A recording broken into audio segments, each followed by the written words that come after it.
ಚನ್ನಪಟ್ಟಣ ದೇವಾಲಯದ ಕಳ್ಳತನ ಪ್ರಕರಣಕ್ಕೆ ಸಂಬಂಧಿಸಿದ ಪೊಲೀಸರ ವಶದಲ್ಲಿದ್ದ ಆರೋಪಿಯೊಬ್ಬನ ಶವ ಪೊಲೀಸ್ ಠಾಣೆಯ ಶೌಚಾಲಯದಲ್ಲಿ ನೇಣು ಬಿಗಿದಿದ್ದ ಸ್ಥಿತಿಯಲ್ಲಿ ಪತ್ತೆಯಾಗಿದೆ.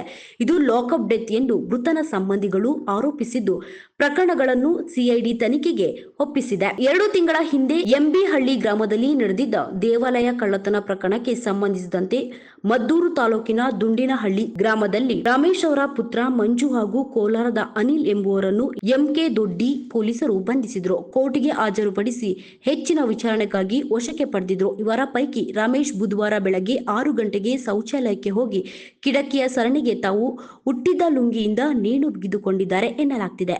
ಪೊಲೀಸರು ಅವರನ್ನು ಕೆಳಗಿಳಿಸಿ ನಗರದ ಸಾರ್ವಜನಿಕ ಆಸ್ಪತ್ರೆಗೆ ಕರೆದೊಯ್ದಿದ್ರು.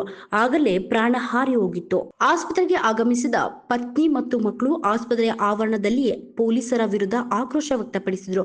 ಪೊಲೀಸರೇ ನನ್ನ ಪತಿಯನ್ನು ಹೊಡೆದು ಸಾಯಿಸಿದ್ದಾರೆ, ತಮ್ಮ ತಪ್ಪನ್ನು ಮುಚ್ಚಿಕೊಳ್ಳಲು ಈ ರೀತಿ ನಾಟಕವಾಡುತ್ತಿದ್ದಾರೆ ಎಂದು ಪತ್ನಿ ಆರೋಪಿಸಿದ್ರು. ಇನ್ನಷ್ಟು ಹೆಚ್ಚಿನ ಮಾಹಿತಿಗಾಗಿ ಫಾಲೋ ಮಾಡಿ ಬ್ರಿಗೇಡ್ ನ್ಯೂಸ್ ಕನ್ನಡ.